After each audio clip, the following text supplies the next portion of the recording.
اعوذ باللہ من الشیطان الرجیم بسم اللہ الرحمن الرحیم۔ کل بھی ہم نے آپ سے کہا تھا کہ اب جو آیتیں آ رہی ہیں یہ بہت ہی ہمارے یہاں مشہور بھی ہیں اور واقعی سمجھنے والی بھی ہے کہ اللہ تعالیٰ نے ہماری بڑی رہنمائی فرمائی ہے ان آیتوں کی وجہ سے۔ بہت ہی غور کرنے والی چیزیں ہیں۔ ہم نے وہ آیت تو پڑھ لی تھی کہ اے ایمان والوں مدد حاصل کرو صبر اور صلات سے۔ عام پبلک جو کہ دین جنہوں نے صرف عبادت کا نام کر لیا تھا، انہوں نے صلات سے مدد حاصل کرو کا مطلب صرف یہ لے لیا کہ نفلیں پڑھو، تہجد پڑھو اور نمازیں پڑھو، جبکہ اچھے کام کرنا اور نظام صلات کو قائم رکھنا یہ بہت بڑا وظیفہ تھا اور اس پر ہم نے بہت فوکس بھی کرنا تھا۔ اور ہم ویسے بھی فزیکل صلاح کے قائل ہیں، لیکن جو چیزیں ہمیں لگتی ہیں کہ معاشرے میں صرف ایک ڈائمنشن دکھایا گیا، تو اس لیے ہم تھوڑا سا زیادہ زور دیتے ہیں کہ مدد حاصل کرو صبر اور صلات سے۔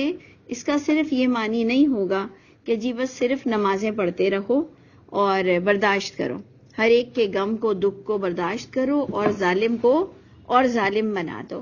ہم نے کہا علم حاصل کرو، ہمت لاؤ، آواز کو بلند کرو، یعنی تعلیم حاصل کرنا، بہت ساری چیزیں استعینوا بالصبر والصلاۃ میں جاتی ہیں، کیونکہ پھر اللہ ایسے اسٹیبل لوگوں کا ساتھ دیتے ہیں۔ یہ آگے جو آ گیا کہ ان اللہ مع الصابرین، ہمارے ماں باپ نے بتایا کہ جی ظالم کے ظلم کو برداشت کرو تو اللہ تمہارے ساتھ ہے، جبکہ ایسا نہیں ہے۔ آپ کو حق پر اسٹیبل رہنا ہے، اسی لیے کوئی ظالم کے آگے جھکنا بھی نہیں ہے، وہ بھی صبر ہی کہلائے گا کہ کسی ظالم کے آگے اپنے موقف پر ڈٹے رہنے کو بھی صبر ہی کہیں گے۔ یہ ایک ہمارا ایک پوائنٹ تھا 153 آیت سورہ بقرہ۔ 153 آیت ہم نے کل کر لی تھی، سیٹرڈے کر لی تھی۔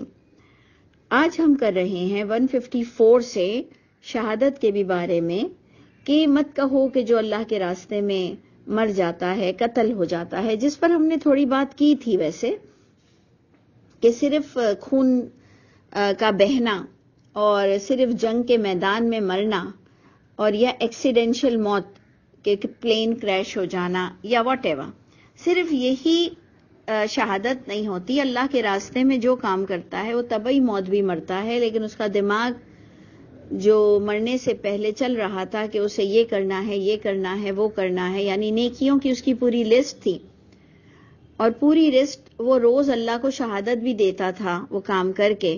تو میں سمجھتی ہوں کہ جب وہ بھی مرتا ہے تو فی سبیل اللہ مرتا ہے، تو وہ اس کے لیے اللہ کہہ رہے ہیں بل احیا۔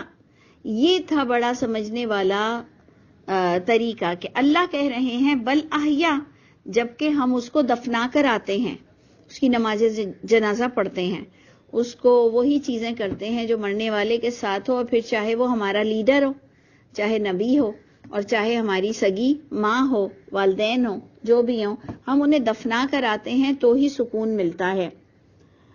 تو آپ نے غور کرنا ہے کہ بل احیا کو کتنا اللہ تعالیٰ ہمیں عقل مند دیکھنا چاہتے ہیں، ہمارے پاس جنرل نالج کتنی ہونی چاہیے، تو پھر اس کے مطابق ہمیں دماغ کتنا دیا گیا ہے کہ وہ مر جاتا ہے، ہم خود اسے دفناتے ہیں، لیکن اللہ فرما رہے ہیں کہ سمجھنے والا یہ بات سمجھ جائے گا بل احیا۔ ہم نے پھر کیا کیا کہ جب ہم سے کچھ نہ بنا، دفنا بھی دیا، کیونکہ سامنے تو عبرت ہو جاتا وہ مرنے والا۔ اگر ہم ایک شہادت جس کو ہم کنسیڈر کر لیتے، چلو بھائی یہ شہادت کی موت ہے، ہم اسے نہیں دفناتے، تو ہمیں پتا تھا کہ اس کا سامنے ہی عبرت ہو جانا ہے، وہ پھٹے گا، وہ پھولے گا، اور وہ سب کے لیے ایک بہت ہی ہیبت ناک ہوگا، تو ہم نے اسے دفنایا بھی۔ لیکن ہمارے والوں میں جن کے عقیدے کمزور تھے، انہوں نے ان کو قبر میں زندہ کر دیا۔ ویسے تو ہم ساری میتوں کو دفنانے کے بعد 4 سوال کے لیے تھوڑی دیر کے لیے زندہ کر دیتے ہیں۔ یہ ہم مسلمانوں میں ایک بہت ہی غلط عقیدہ، بہت ہی غلط بات رائج ہے کہ ہم تمام مرنے والوں کو دفنانے پر تھوڑی دیر کے لیے سب کو زندہ کر دیتے ہیں 4 سوال کے لیے۔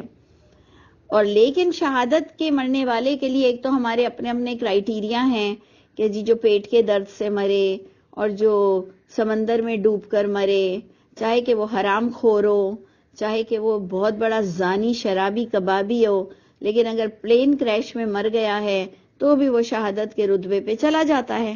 ہم بھی بہت گناہ گار ہیں، اللہ ہم سب کو عبرت ہونے سے بچائے، لیکن ہمیں عقل ہونی چاہیے کہ ایسے ہر کوئی شہادت کی موت نہیں ہوتا۔ یہ اچھی بات ہے، چلیں بری بات کرنے سے بہتر ہے اچھی بات کریں، لیکن بیلنس کے ساتھ کریں کہ جھوٹ کا عنصر نہ ہو، کوئی جھوٹی بات شامل حال نہ ہو۔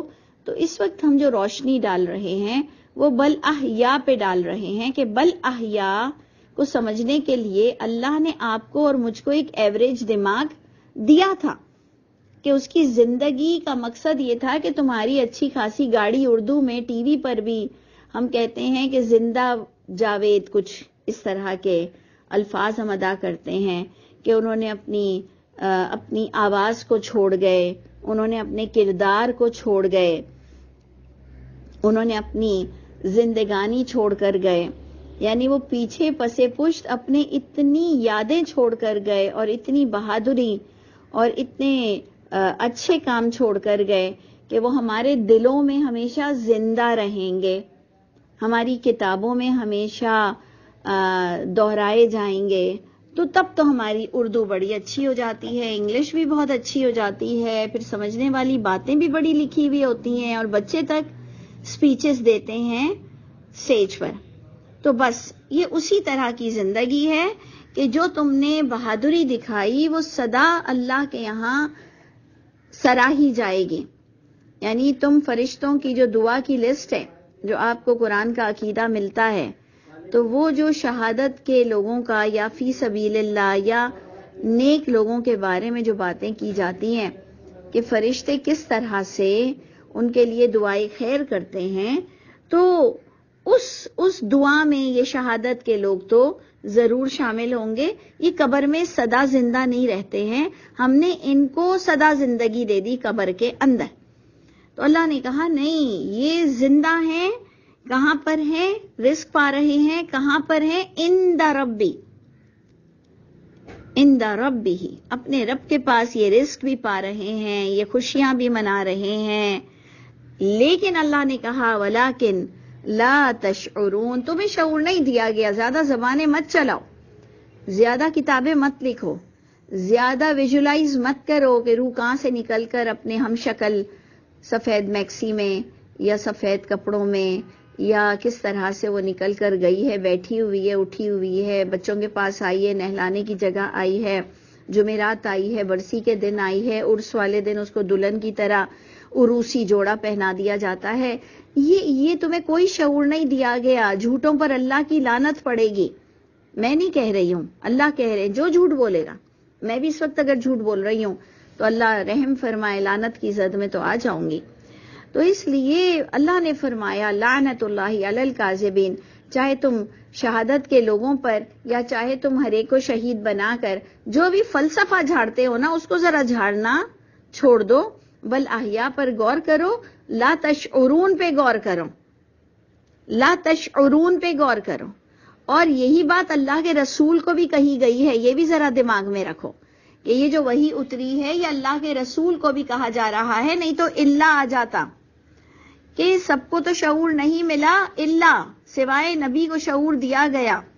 اس کا مطلب میرے ٹیچر، میرے لیڈر، میرے نبی، ان کو بھی اس کا شعور نہیں دیا گیا، انہوں نے بھی اس پر زیادہ باتیں نہیں کی ہوں گی۔ میں بڑے اعتماد کے ساتھ یہ کہہ سکتی ہوں کہ اللہ کے نبی نے بھی زیادہ باتیں نہیں کی ہوں گی کہ ان کی زندگی کا کیا شعور دیا گیا ہے۔ اللہ کہہ رہے میں نے تمہیں زیادہ نہیں بتایا، لیکن وہ اپنی زندگی کو چھوڑ کر گئے ہیں، بس دیٹس اٹ۔ لیکن وہ دفنائے جا چکے ہیں، لٹرل انداز میں وہ مر چکے ہیں، اور با محاورہ انداز میں وہ زندہ ہیں، اس کا ایٹریبیوٹ لکھا ہوا ہے، یہ اس کی تعظیم ہے بس۔ اب جناب آگے جو اگین بہت موسٹ امپورٹنٹ پوائنٹ ہے کہ وَلَنَبْلُوَنَّكُمْ بِالشَّيْءٍ، اور البتہ ہم ضرور بضرور تمہارا ٹیسٹ لیں گے، تمہیں آزمائش میں ڈالیں گے۔ اچھا، اب کئی جگہ ہم پڑھتے ہیں کہ جو بھی تم آزمائش میں آتے ہو تمہارے اپنے کرتوت کی وجہ سے ہے، تو اس آیت کو ہم اس کے آگے رکھیں گے کہ یہ آ رہا ہے اینڈ وبشر الصابرین.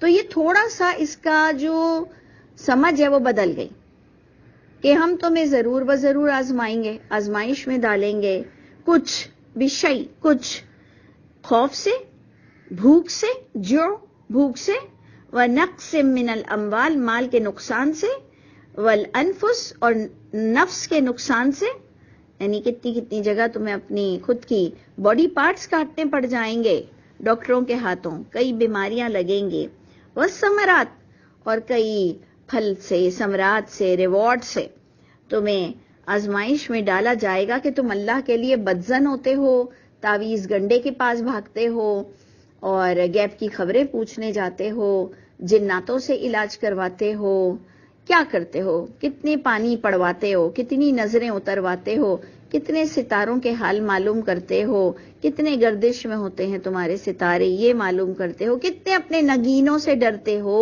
جو تمہارے گھر میں ہیرے اور نگینے ہیں اس سے ڈرتے ہو کہ جی اس کو جس دن سے خریدا، یہ بچہ جس دن سے پیدا ہوا، یہ دلہن جس دن سے قدم رکھی، یہ کتا جس دن سے گھر میں آیا، یہ زمین ہمیں نہیں پھلتی ہے، یہ باغ ہمیں نہیں پھلتا ہے، کس چکروں میں تم پڑ گئے، کیونکہ میں تو تمہارا ٹیسٹ لوں گا. اللہ کہہ رہے ہیں تمہاری NOC کیسے بنے گی؟ یہ میری سمجھ ہے، استغفر اللہ، یہ میری سمجھ ہے کہ NOC کیسے بنے گی، جنت کے لیے نو آبجیکشن سرٹیفکیٹ کیسے جاری ہوگا، اور وہ ہمارے مرنے سے پہلے ہونا ہے. تو تھوڑا بہت ٹیسٹ لیں گے، بہت زیادہ نہیں لیں گے، اطمینان پکڑو، بہت نہیں لیں گے کہ آپ کو پورا تباہ کر دیں اللہ تعالیٰ. تھوڑا ٹیسٹ ہر تھوڑی زندگی میں چند بار، مہینوں میں، سالوں میں، ہفتوں میں آتی رہے گی. تو کیا لکھا ہوا ہے وبشر الصابرین سے ہم نے اس آیت کو تھوڑا سا گراف میں الگ کر دیا. گراف ہم بناتے ہیں نا کہ یہ کس انڈیکس میں جانی چاہیے، کس ڈیٹیل میں جانی چاہیے، تو یہ تھوڑی سی ڈیفرنٹ ہے، بیما کسبت ایدیہم سے الگ ہے. جو ہم نے پڑھا تھا کہ جو تمہیں جبھی بھی مشکل آتی ہے تو تمہاری اپنی ہاتھوں کی کمائی ہے، اس سے ہم نے اس کو تھوڑا سا الگ گروپ میں ڈال دیا، ڈیفرنٹ گروپ میں ہم نے اس کو شامل کیا کہ نہیں وبشر الصابرین سے اس کی کچھ انڈرسٹینڈنگ ڈیفرنٹ ہو رہی ہے کہ یہ تمہارے گناہ کی وجہ سے نہیں آ رہی ہے، یہ تمہارا ایک ٹیسٹ ہے، اور جو اس میں بدظن نہیں ہوگا، یونس علیہ السلام کی طرح اپنے آپ کو غلط سمجھے گا، وے آؤٹ نکالے گا اور اللہ پر الزام نہیں ڈالے گا، تو خوشخبری دو ایسے حق پر جمے رہنے والوں کو. وبشر الصابرین، اور کانٹیکس بھی کیا تھا، ان اللہ مع الصابرین. دونوں چیزیں اللہ کرے کہ آپ کو سمجھ آ گئی ہوں کہ اللہ تعالیٰ کیسے سٹیبل رہنے والوں کو، جو اللہ سے کبھی بدظن نہیں ہوتے ہیں کہ جی نیاز چھوڑ دیا تو روزی تنگ ہو گئی، تو فلاں مزار پر جانا چھوڑ دیا تو جی شیطان آ گئے، تو بہت کچھ ہو گیا، تو یہ ہو گیا، تو مرگی کے دورے پڑنے. تو ایسا نہیں ہے، آپ نے غور کرنا ہے کہ ان اللہ مع الصابرین وبشر الصابرین. تمہارا ٹیسٹ تو تھوڑا بہت ہوگا.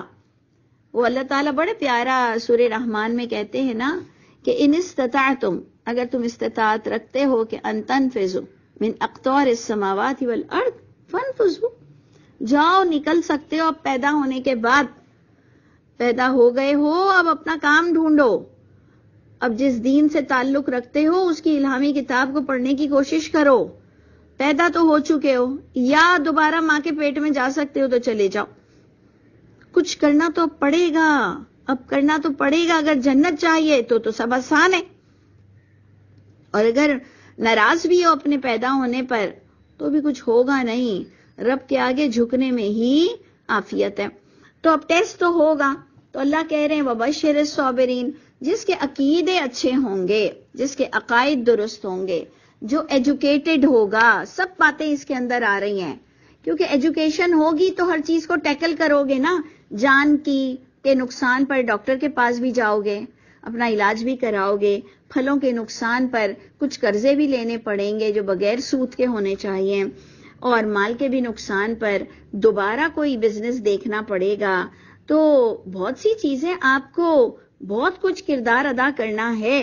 وَبَشِّرِ الصَّابِرِينَ، اور اللہ سے معافی بھی مانگتے رہنا ہے اور صحیح ٹریک کو بھی نہیں چھوڑنا۔ توحید کا تو کوئی الزام ہی نہیں ڈالنا ہے کہ توحید پر آئے ہیں تو اس لیے گڑبڑ ہوئی۔ اس لیے میں آپ سے کہہ رہی تھی کہ کنزیکٹیو، کنٹینیوس، مطلب آپ دیکھیں کہ بار بار آنے والی یہ 4 آیتیں بڑی پیاری تھیں، بلکہ 5 بھی مجھے نظر آ رہی ہے کہ ہم نے جو تم میں رسول بھیجا وہ تم پر آیتیں سناتا تھا اور آیتوں سے تمہیں تزکیہ نفس ملے گا۔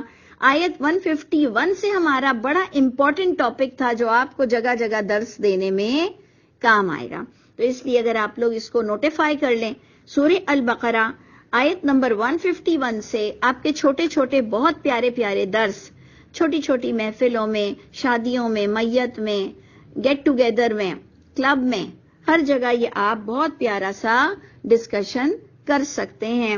151 میں جو ہم نے کہا آیات سے تزکیہ نفس، 152 میں تم مجھے یاد رکھنا میں تمہیں یاد رکھوں گا، میری قدر کرو۔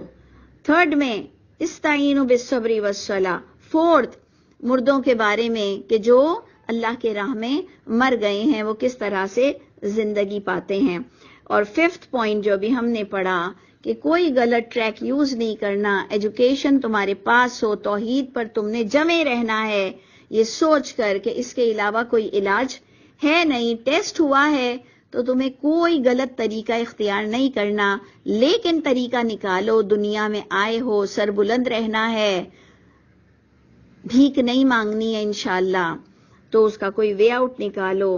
اور اس کے ساتھ اب 6th پوائنٹ، آیت 156، 6th پوائنٹ، الذین اذا اصابتہم مصیبہ، وہ لوگ جب پہنچتی ہے ان کو کوئی تکلیف، اب وہی ہم بریکٹ میں ڈالیں گے کہ کانٹیکٹ سے آ رہا ہے بغیر غلطی کے بھی، اور ہم اس کو ایڈیشن کریں گے اپنی سمجھ کے لیے، تدبر کے لیے کہ اپنی غلطی سے بھی، بغیر اپنی غلطی کے یا اپنی غلطی کی وجہ سے کسی بھی صورت میں جب بھی کوئی تکلیف آ جائے تو اتنا واویلا مت کرو کہ میں لٹ گیا، میں برباد ہو گیا، میں تباہ ہو گیا، اور اتنے مایوس بھی مت ہو کہ اب مجھے وہ چیز پھر نہیں مل سکتی ہے۔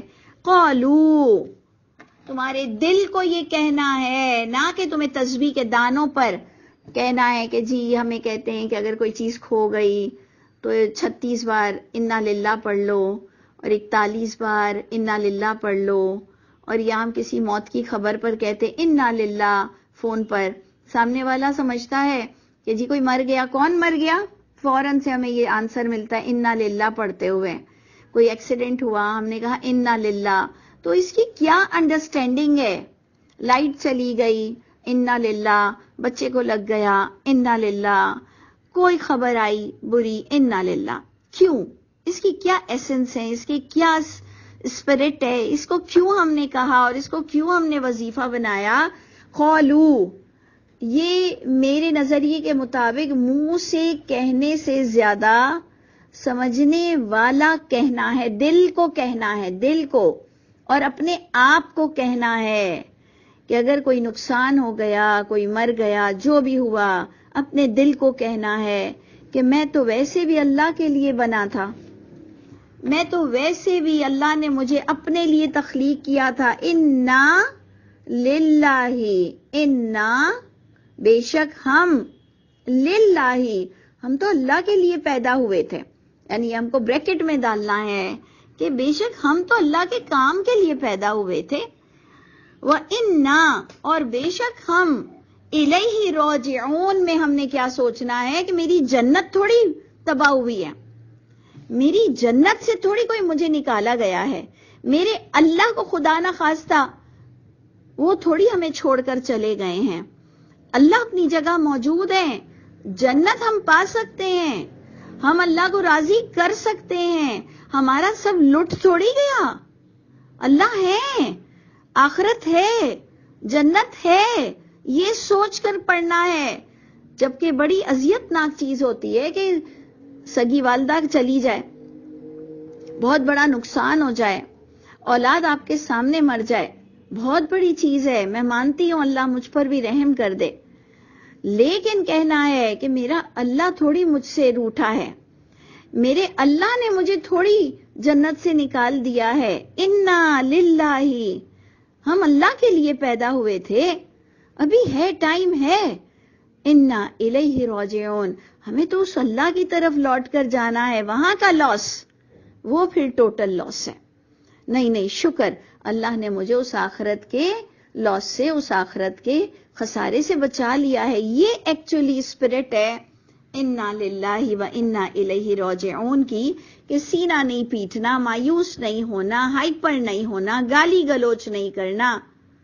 اس لیے یہ بتایا گیا تھا کہ یہ پڑھ لو. ہم نے تو اس کو پڑھنا شروع کر دیا. اسے سمجھو، اس کو سمجھو تو انشاءاللہ یقین کریں آپ کے دل پر کوئی برف کی سل رکھ دی جائے گی. آپ کے دل کو اطمینان ہوگا کہ ہاں میرا اللہ تھوڑی مجھ سے روٹھا ہے. یہ ہے بہت پیاری چیز. تو ہم نے یہ 6 پوائنٹ بھی پڑھا، اور میں آپ کو کہہ رہی ہوں کہ یہ چھوٹے چھوٹے پوائنٹس لوگوں پر ضرور بتائیے گا کہ آگے کی دیکھیں آیت پھر بہت پیاری ہے ہمارے بیہیویئر کے لیے، ہمارے کردار کے لیے، ہمارے وہ جو کیریکٹر بلڈنگ ہوتی ہے نا، یہ آگے والی آیت میں ہے کہ جب کوئی ہائپر نہیں ہوتا، الزام نہیں لگاتا، بدوائیں نہیں دیتا، اللہ کو الٹا سیدھی بات نہیں کرتا، اور کہتا ہے انا للہ و انا الیہ راجعون، اپنے دل میں کہتا ہے، اپنے منہ سے کہتا ہے، تو اولئکا، پھر ہیں یہ لوگ کہ ان پر صلوات ہوگی. صلوات، بہت ہی رحمتیں، عنایتیں اتریں گی ان کے اس وبشر الصابرین. آپ نے دیکھا ٹاپک کیا چل رہا ہے؟ پہلے بھی آیا ان اللہ مع الصابرین، پھر آیا وبشر الصابرین. اب ان دونوں کو تفسیر القرآن بالقرآن کی روح سے جب ہم دیکھیں گے تو صلوات ان میں آپ کو اس کا خاص اور عطا پتہ لگ جائے گا کہ اچھا صلوات یعنی صبر کرنے والوں کے اندر جو ایک تسلی، ایک خوشی، یہی آپ بخدا آپ کسی کے لیے گاڑی کو آہستہ کر جانے کے لیے جگہ دے دیں، کسی کو روڈ کراس کرنے کے لیے جگہ دے دیں، سگنل پر صحیح وقت پر رک جائیں، کسی کی مدد کے لیے تھوڑے اٹھ جائیں، تھوڑا پیسہ نکالیں اللہ کے راستے میں، تو وہ آپ ہی کو اس کا لطف آتا ہوگا. یہ لطف کوئی اور محسوس نہیں کر سکتا ہے، آپ کو جو آپ کی نیکیوں سے لطف ملتا ہے. تو جب آپ اپنی تکلیف میں لوگوں کو الزام نہیں دیتے ہو، کیونکہ ہمارے یہاں بہت ہوتا ہے، مطلب میں کوئی کہے نا سک، بیمار ہو جاتی ہوں صرف اس بات پر کہ آپ اپنی پریشانیوں میں دوسروں کو کیوں اتنا کوستے ہو. آپ کو کیا مزہ آتا ہے کہ اگر بڑی سے بڑی پریشانی بھی آ گئی، آپ دوسروں کو کیوں کوس کر آپ کے کلیجے کو ٹھنڈک پڑتی ہے. آپ کی گاڑی لگ گئی، آپ 4-5 ماں بہنوں کی گالیاں بکتے ہو، پھر کیسے آپ چپ ہو جاتے ہو؟ پھر رات تک کیوں نہیں بکتے ہو؟ ایسا لگتا ہے کہ آپ کو کوئی فوڈ مل گیا، آپ کو کوئی کھانا مل گیا ہے، وہ جو تکلیف کا ازالہ مل گیا. 7, 8, 10, 12 ماں بہن کی گالی بکو تو ایسے لگتا ہے کہ پھر تسلی ہو گئی. یہ کیوں ہماری ایسی عادت ہو گئی؟ عورتوں کی عادت ہو گئی کہ کوئی تکلیف پر جب تک کہ کلیجے کو ٹھنڈک نہیں ہوتی، جب تک کہ 10-12 بدوائیں نہ دے دو، الزام نہ لگاؤ، ذلیل نہ کرو، 2-4 بار سب کو ذلیل کر کے پھر چپ بیٹھتی ہیں اور اپنے کمرے میں چلی جاتی ہیں ذلیل کرنے کے بعد. یہ کیا ہے؟ یہ کیا ہے؟ کبھی سوچو. اللہ مجھے بھی نیک توفیق عطا فرمائے. تو اللہ تو کہہ رہے ہیں میں تو صبر کرنے والوں کے ساتھ ہوں. بشارت دو، خوشخبری دو کہ جب تم کسی نقصان پر اپنی غلطی بس دیکھ رہے ہوتے ہو اور کہہ رہے ہوتے ہو کہ مجھے تکلیف کیسے پہنچتی اللہ کے اذن کے بغیر، یقیناً میں نے کسی کا حق مارا ہے، یقیناً مجھ سے کوئی غلطی ہو گئی ہے، یا پھر ہم 3rd پوائنٹ پر لیں گے کہ میری NOC بن رہی ہے، شاید میری غلطی نہیں تھی لیکن آج پھر میرا ٹیسٹ ہو گیا. وہ ہم بعد میں آخر میں سوچیں گے کہ شاید میرا کوئی سرٹیفکیٹ انشاءاللہ جنت کا جاری ہو جائے. لیکن اللہ کے واسطہ اللہ مجھے بھی نیک توفیق عطا فرمائے. اللہ کہہ رہے ہیں یہ چپ رہنے والوں کو، رائٹ وے آؤٹ نکالنے والوں پر رحمتیں برسیں گی. عنایتیں ہوں گی. کیا یہ خوشخبری ہمارے لیے کافی نہیں؟ اور اس کو ہم بریکٹ میں وہی دنیا اور آخرت دونوں میں کنسیڈر کر لیں گے کہ وے آؤٹ صحیح نکالنے والے کو، برداشت کرنے والے کو، توحید پر جمے رہنے والوں پر بے انتہا صلواتن و رحمتن. 2 ورڈز یوز ہوئے ہیں جبکہ دونوں تقریباً سیم ہیں. صلواتن رحمتن دونوں سیم ہیں تقریباً. سوچیے اللہ مجھ کو اور آپ کو کس طرح سے تسلی دیتے ہیں، بشارت دیتے ہیں کہ اگر تم اس طرح کا کردار رکھتے ہو کہ تمہیں اللہ یاد آ جائیں کوئی تکلیف میں، اور تمہیں ایسے ہو کہ نہیں میری آخرت کا لاس شکر نہیں ہوا، تو تم پر رحمتوں کی برسات ہوگی. وَأُولَئِكَ هُمُ الْمُهْتَدُونَ، اور یہی لوگ اللہ کے یہاں ہدایت یافتہ بھی کہلائیں گے. اللہ کی کتاب میں چلیں، اللہ کے یہاں نہیں. چلو پھر وہ ہم ڈیلے ہو جاتا ہے. اللہ کے یہاں ہم کہیں گے اللہ کی کتاب میں اس وقت بھی تم ہدایت یافتہ گنے جاؤ گے کہ ہاں یہ میرا بندہ مومن ہے، یہ ہے انسان، جس انسان کو میں نے جس کام کے لیے پیدا کیا تھا یہ ہے. اچھا جی، آج ہمارا وہی منڈے ہے، میں ادھر اینڈ کرتی ہوں، لیکن میں آپ کو ایک اچھا سوچ دے کے جانا چاہتی ہوں آیت 158 کی، کہ یہ ضرور دیکھیے گا کہ صفا مروہ شاعر اللہ، یہ شاعر اللہ کو ہم نے فوکس کرنا ہے. اور پھر دیکھیے گا کہ صفا مروہ کو اللہ نے بھی طواف کہا ہے. ہم لوگ اس کو صحیح کہتے ہیں، کوئی بات نہیں، کوئی مسئلہ نہیں ہے صحیح کہنے میں اور طواف کہنے میں، لیکن اللہ کی کتاب نے اسے طواف کہا. اور صفا مروہ باقاعدہ قرآن سے ثابت ہو گیا، کیونکہ اب ہم قرآن سے ہٹ کر جانا نہیں چاہتے ہیں کہیں پر. تو شکر الحمدللہ صفا مروہ قرآن سے ثابت ہو گیا. شاعر اللہ پہ ڈسکس کریں گے. طواف کو میں نے آپ کو نوٹیفائی کرایا، اور اب آخری بات پر میں نوٹیفائی آپ کو کرا رہی ہوں کہ ہم نے جو یہ 7 چکر سر پہ ڈال دیے ہیں لوگوں کو، تو اللہ کی کتاب کہہ رہی ہے جو جتنا خوشی سے اس کے چکر لگا سکے، اس کا طواف کر سکے، 7 کی پابندی نہیں ہے. یہ میں اس لیے کہہ رہی ہوں، حج اور عمرے کھل چکے ہیں، حج قریب آ رہی ہے، تو خدا را لوگوں کو مت پریشان کرو اور ان کو بہت پیاری عبادت کرنا نصیب ہو. ہمارے ان جھنجٹوں کی وجہ سے وہ بہت پریشان ہوتے ہیں. کیا میرے ایکسپیرینسز ہیں، میں آپ کو ضرور شیئر کروں گی. السلام علیکم ورحمۃ اللہ وبرکاتہ.